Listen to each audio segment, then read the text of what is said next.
Oke, selamat malam, selamat pagi, selamat siang, selamat sore, teman-teman. Assalamualaikum warahmatullahi wabarakatuh. Nah, teman-teman, langsung aja untuk pertemuan yang kesekian ini, kita melanjutkan perkuliahan di materi sebelumnya, di mana sebelumnya kan kita udah bahas secara general mengenai pemikiran politik Islam di Indonesia sebagai sebuah pengantar.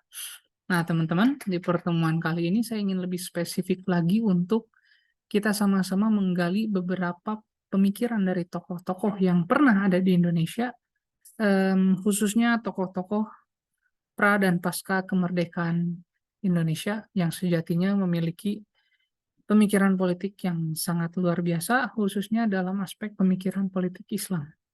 Nah, di pertemuan kali ini kita akan sama-sama mempelajari secara general dulu mungkin ya, pemikiran-pemikiran dari yang pertama adalah Kartosuwiryo. Kemudian yang kedua itu adalah Muhammad Natsir. Kemudian yang ketiga itu, enggak sih, hari ini Natsir dan Kartosuwiryo aja. Nah, kenapa saya sertakan pemikiran Natsir dan Kartosuwiryo, teman-teman? Saya pikir keduanya ini merupakan seorang Islamis.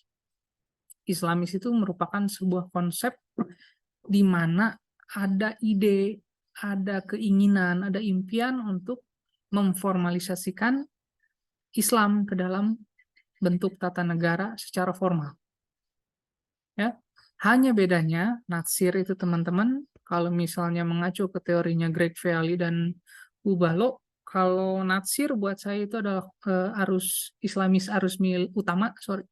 Sedangkan Kartosuwiryo itu merupakan Islamis arus militan.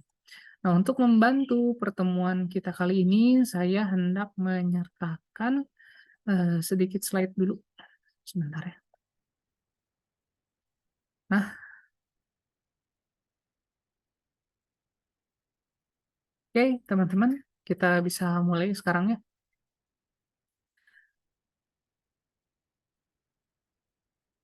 Nah, teman-teman, kita akan mengawali pemikiran dari Muhammad Natsir. Sedikit pengantar, teman-teman. Natsir ini merupakan anggota Dewan Konstituante, kemudian juga tokoh dari Partai Masyumi, seorang yang sangat sederhana, seseorang yang sudah selesai dengan urusan dunia. Nah, Natsir ini, teman-teman, sering kali berdebat dengan tokoh-tokoh komunis, khususnya Aidit. Nah, yang menarik, teman-teman, dalam rapat-rapat di parlemen itu Natsir dan Aidit itu bisa sampai lempar-lemparan meja. Tapi ketika pulang dia naik sepeda dibonceng. Aidit tuh ngebonceng Natsir. Bahkan pulangnya makan sate bareng dan lain sebagainya. Nah, itulah kualitas tokoh-tokoh kita di masa lalu itu yang mungkin kalau dibandingkan dengan sekarang jauh banget nih. Natsir juga teman-teman tahu masih gesekannya dengan Aidit. Seperti yang tadi saya bilang, Natsir dan Aidit itu kalau sudah debat itu wah, panas-panasan. Bahkan itu kalau misalnya terus dilanjutkan itu bisa sampai mungkin ya tadi lempar-lemparan kursi dan lain sebagainya. Nah, cuman teman-teman, ketika break, ketika rehat, Natsir dan Aidit itu bikin teh bareng-bareng, bikin kopi bareng-bareng. Bahkan Aidit itu bikinin kopi buat Natsir tuh. Dan ya yang diobrolinya bukan yang tadi didebatin, tapi nanyain anak gimana, sehat. Oh ya nih anak saya gini gini gini gini. Nah, seru kalau misalnya baca-baca kisah-kisah atau riwayat tokoh-tokoh pendiri negara kita dulu tuh menarik, lucu. Nah, kita mulai dulu dari Natsir. Natsir itu punya pikiran Islam itu harus sebagai dasar negara. Tapi sebelum itu teman-teman perlu diketahui bagi Natsir, membicarakan urusan agama Islam itu bukan semata-mata peribadatan saja, bukan cuma sholat, bukan cuma haji, bukan cuma zakat, bukan cuma puasa di bulan Ramadan, puasa sunat, dan lain sebagainya, bukan. Tapi bagi Natsir, Islam itu mencakup semua kaidah-kaidah, termasuk juga hudud-hudud atau batas-batas dan muamalah dalam masyarakat, menurut garis-garis yang ditetapkan dalam Islam. Ya, jadi menurut Natsir Islam itu bukan sekedar urusan apa ya ritual saja, tapi Islam juga termasuk pedoman dalam kehidupan sehari-hari, dan juga Islam juga merupakan pembatas perilaku umat manusia. Baginya, dengan atau tanpa Islam, negara itu memang sudah lebih dahulu berdiri. Tapi Islam itu datang membawa aturan tertentu supaya negara itu menjadi kuat dan subur. Bagi Natsir, Islam itu punya pedoman-pedoman supaya bernegara itu baik. Seperti misalnya bagaimana pemimpin itu jangan meminta jabatan. Itu kan diatur tuh dalam Islam, di etika Islam. Kemudian bagaimana memilih pemimpin dengan kemampuan, bukan kekerabatan, dan lain sebagainya. Itu semua sebenarnya sudah diatur. Nah, itu sebenarnya udah teman-teman akan mempelajarinya dalam, sebenarnya dulu tuh ada mata kuliah sistem pemerintahan Islam, cuman kurikulum baru nggak ada ya, jadi nantilah disisipkan sedikit-sedikit oleh saya. Nah, menurutnya cita-cita seorang muslim itu adalah menjadi hamba Allah dalam arti sesungguhnya, yakni mencapai kejayaan dunia dan kemenangan di akhirat. Nah, untuk mencapai tujuan itu, Tuhan atau Allah memberikan berbagai macam aturan yang harus berlaku saat kita berhubungan dengan Tuhan maupun manusia. Jadi bagi Natsir itu teman-teman, negara itu bukan tujuan. Jadi habis merdeka selesai punya negara Indonesia, enggak sampai di situ. Tapi negara itu hanya alat untuk mencapai sebuah tujuan. Apa tujuannya? Yakni kesempurnaan berlakunya undang-undang ilahi. Formalisasi Islam kan. Nah, kenapa saya menyebut Natsir itu seorang Islamis ya karena ini. Nah, karena itu Islam itu bukan sekedar berlaku secara formal dasar, melainkan berlakunya dalam kehidupan pribadi, bermasyarakat, berbangsa, dan bernegara. Nah, Natsir tuh kalau misalnya lihat Indonesia sekarang harusnya senang sih. Di mana masyarakatnya sekarang sudah banyak yang menggunakan jilbab, kemudian di beberapa daerah sudah menetapkan perda syariah. Itu sebenarnya tujuan awal Natsir, cita-cita Natsir. Bagi Natsir, suatu negeri yang kepala negaranya menindas rakyat dengan memakai Islam sebagai kedok, namun melakukan segala bentuk kemaksiatan, itu bukan pemerintahan Islam. Nah, ini yang menarik. Bagi Natsir, saya ulang lagi ya teman-teman, suatu negeri yang kepala negaranya menindas rakyat dengan memakai Islam sebagai kedok, namun melakukan segala bentuk kemaksiatan, maka itu bukan pemerintahan Islam. Nah, bedanya Natsir dengan Forum Umat Islam, Hizbut Tahrir, kemudian apa lagi? FPI mungkin. Nah, Natsir itu tidak cuma menggunakan simbol-simbol agama saja, tapi secara substansial juga diperhatikan. Jadi buat Natsir omong kosong itu. Kalau misalnya ada sebuah negara yang mengaku Islam, bahkan Indonesia kemudian menjadi negara Islam, tapi kemudian di lapangan dia menindas rakyat, dia tidak peduli dengan jalanan yang rusak, dia membuka kasino dan juga lokalisasi secara legal. Nah, itu juga bukan negara Islam, itu hanya Islam sebagai kedok. Itu menurut Natsir.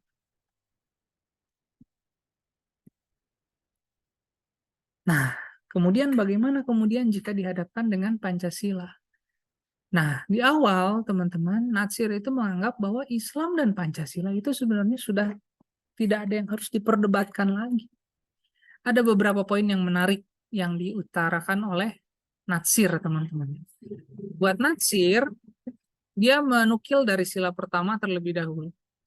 Dia mengutarakan pertanyaan penting. Menurutnya, bagaimana mungkin Al-Quran yang memancarkan tauhid itu bertentangan dengan ide ketuhanan yang Maha Esa? Satu.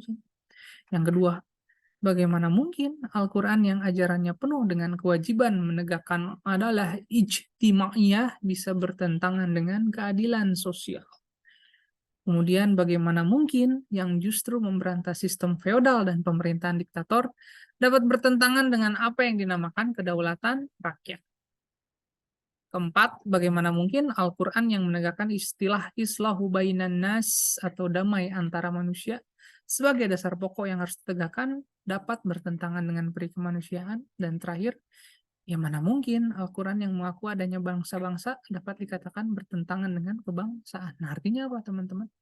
Bagi Natsir, di awal Pancasila dan juga Islam itu nggak harus diperdebatkan karena setiap sila juga menganut asas atas atau prinsip-prinsip penting dari Islam itu sendiri. Nah, tapi sayang kemudian seiring dengan pergantian waktu dan juga fenomena-fenomena yang ada pada saat itu di masa Orde Lama, pandangan Natsir kemudian berubah tentang Pancasila bahkan sampai 100%. Nah, kenapa kemudian dia berubah pikiran tentang Pancasila? Karena dia mendengar pidato Soekarno yang berbunyi, dulu tatkala manusia hidup di rimba, ya di bawah pohon dan gua-gua, dia mengira bahwa Tuhan berupa pohon, petir, dan sungai. Dulu tatkala manusia hidup di alam peternakan, dia mengira bahwa Tuhan berupa binatang. Dulu tatkala manusia hidup di dalam taraf agrarian, dia mempunyai ciptaan lain daripada Tuhan itu. Dan tatkala manusia dalam alam industrialisme, banyak yang sudah tidak mengakui Tuhan lagi. Itu kan kalimat yang sangat sekuler ya. Soekarno mengutarakan itu. Nah, itu Natsir kesinggung tuh. Kesinggungnya kenapa? Seakan-akan pidato tersebut itu memberi kesan bahwa sila ketuhanan yang Maha Esa itu ciptaan manusia. Dan karena itu bukan sistem agama. Hal tersebut juga yang menunjukkan bahwa tafsir sekularis tersebut memisahkan agama dan negara. Nah, Natsir paling nggak mau kayak gitu-gitu. Dia maunya Islam dan negara itu ya menyatu dalam kehidupan bangsa. Nah, makanya dia kemudian membuat sebuah teori di mana dia menjelaskan mengenai hukum Islam yang tepat itu seperti apa.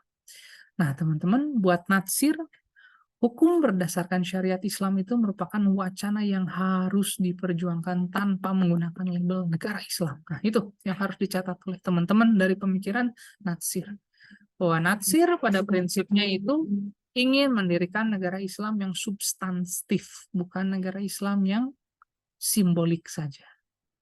Jadi nggak usah deh pakai negara Islam Indonesia atau misalnya Republik Islam Indonesia, itu nggak usah pakai Islam-Islam. Yang terpenting buat Natsir adalah Republik Indonesia mau tetap Republik Indonesia boleh, tapi hukum-hukumnya mengacu kepada nilai-nilai Islam. Nah, prinsip syuro menurut Natsir itu dilihat sebagai sesuatu yang dapat diwujudkan dalam dunia modern melalui parlemen dengan sistem multipartai. Nah, pola sistem kekhilafahan, nah ini yang ngebedain pemikiran Natsir dengan pemikiran-pemikiran Hizbut Tahrir yang menggantung itu ada di sini, teman-teman. Di sini teman-teman bisa lihat bahwa pola sistem kekhilafahan menurut Natsir itu harus disesuaikan dengan tradisi pemerintahan parlementer, di mana kepala pemerintahan itu tunduk terhadap pengawasan parlemen. Islam demokrat mungkin ya yang dimaksud oleh Natsir ini, cuman ya tadi di pertemuan kemarin kan saya bilang, Prof. Nur Hadi Hasan tuh bahkan sampai bilang oksimoron Islam demokrat itu karena kontradiktif. Nah, tadi berbicara mengenai Natsir. Nah, sekarang kita masuk kepada pemikiran Islam yang lebih ekstrim, yang lebih militan. Siapa dia? Tidak lain dan tidak bukan adalah Kartosuwiryo. Nah, teman-teman, Kartosuwiryo itu pada prinsipnya dulunya merupakan sekretaris pribadi Cokroaminoto. Dia merupakan sekretaris pribadi Cokroaminoto. Dia juga satu kosan sama Soekarno, kita kan nginep di kos-kosan Cokroaminoto dulu. Nah, kayak menarik kan dulu, yang ngekos tuh pendiri PKI, pendiri PNI, termasuk pendiri NI, semua ada. 3 warna ideologi besar Indonesia itu muncul di kos-kosannya Cokroaminoto. Yang menarik. Nah, dalam perjuangan politik, menurut Kartosuwiryo, umat Islam itu harus berpegang pada 2 akidah, yakni ideologi dan cita-cita. Nah, yang kedua, realitas atau bukti syariat yang terletak di depan mata kita. Nah, apa maksudnya? Kartosuwiryo itu mendambakan Islam. Pasca Indonesia di alam perjuangan, menang dalam perjuangan politik atas nama suara rakyat. Darul Islam tetap bersendikan kedaulatan rakyat yang dalam bahasa Kartosuwiryo itu tidak menyimpang serambut dibelah 7 sekalipun dari ajaran Kitabullah dan Sunnatun Nabi Muhammad SAW. Sebenarnya anomali ya teman-teman pemikiran Kartosuwiryo itu.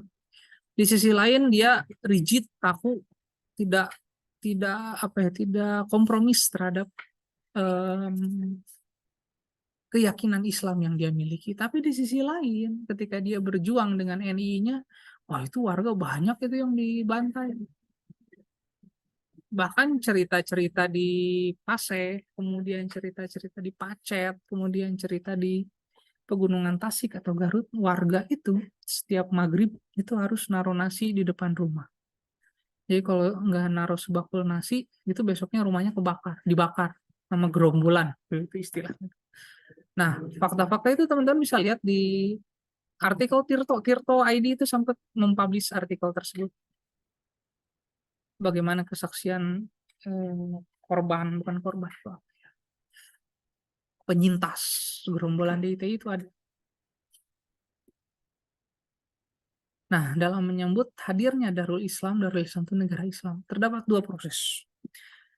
Proses pertama menurut Kartosuwiryo itu adalah jihad ul asgar atau revolusi nasional, yaitu segala perubahan mengenai negara kita dari dalam dan keluar. Yang bahwa sekali menolak tiap-tiap penjajahan perjuangan menuntut pengakuan dunia internasional atas hak kemerdekaan. Nah, di fase ini, haram bagi setiap muslim mempunyai sikap pendirian menerima dan ridho dijajah oleh siapapun juga. Nah, jadi menurut Kartosuwiryo itu teman-teman, dia bahkan buat fatwa bahwa setiap muslim yang menerima ridho dijajah oleh siapapun juga itu haram. Nah, makanya ketika lahir perjanjian-perjanjian seperti Linggarjati, Renville, dan juga lain-lain, itu jadi momentum buat Kartosuwiryo untuk mendirikan DITII atau NII, Negara Islam Indonesia. Ya iya, NII itu lahir karena kekecewaan Kartosuwiryo terhadap pemerintahan Soekarno yang cenderung kompromistis atau pemerintahan Syahrir yang cenderung kompromistis. Nah, yang kedua itu adalah Jihad ul Akbar atau revolusi sosial, yakni perjuangan umat yang menghendaki perubahan masyarakat dari dalam oleh bangsa sendiri dan bagi kepentingan negara kita sendiri. Konsepnya matang sebenarnya, cuman ya teman-teman bisa menilai lah pada saat implementasinya di lapangan.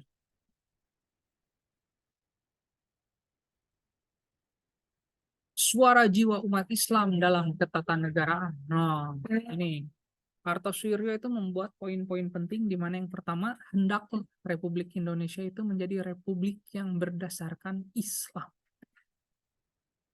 Klaim Kartosuwiryo yang lain adalah inginnya pemerintah itu dapat menjamin berlakunya hukum syara agama Islam dalam arti seluas-luasnya dan sesempurna-sempurnanya.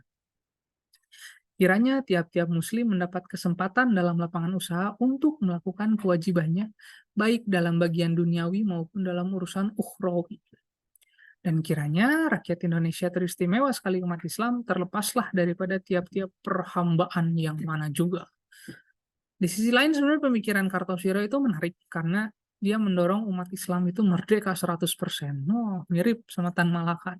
Jadi dia nggak mau umat Islam itu menghamba terhadap apapun, siapapun di luar Islam dan di luar Allah.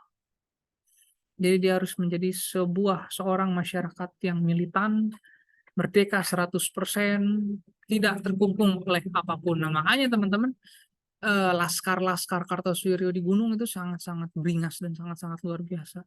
Kayak nggak ada takut-takutnya. Ya karena itu, Kartosuwiryo terus menanamkan doktrin bahwa kita itu umat Islam nggak boleh takut sama apapun. Haram untuk melakukan perhambaan terhadap apapun, siapapun, dan lain sebagainya. Nah, ini ada sikap perjuangan dari Kartosuwiryo.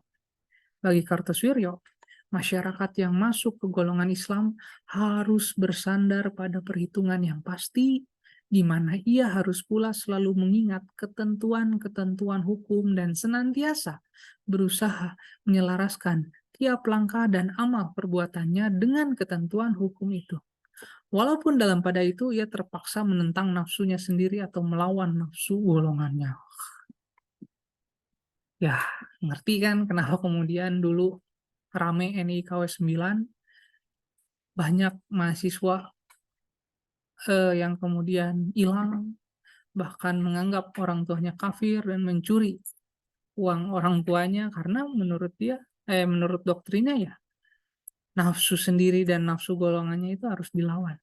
Ngeri ya.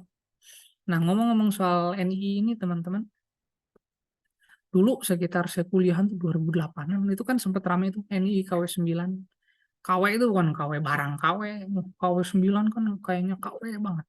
KW itu koordinator wilayah ya kalau nggak salah ya, benar saya searching gitu. Nah itulah kalau nggak salah tuh KW 9 tuh koordinator wilayah, Korwil. Nah, di Unpad itu dulu pernah ketangkap satu tuh, karena kan sempat ada laporan hilang. Setelah ditangkap, gimana kamu tuh bisa hilang gitu? Itu mahasiswa kimia tuh, Unpad kimia. Biasanya yang disasar tuh kampus-kampus eksak, kampus-kampus farmasi, kimia, statistik. Nah itu sasaran empuk tuh.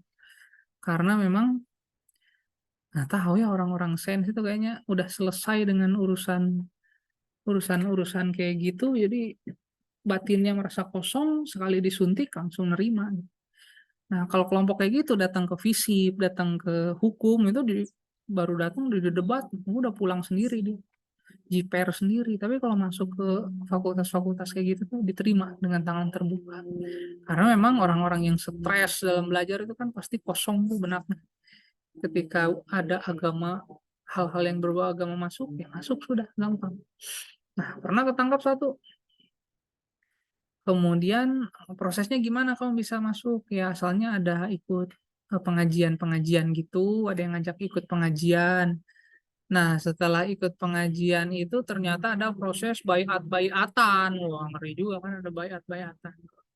Nah, kemudian kan memang ada laporan di mana eh, sepeninggal dia dari rumah itu barang-barang orang tuanya juga hilang.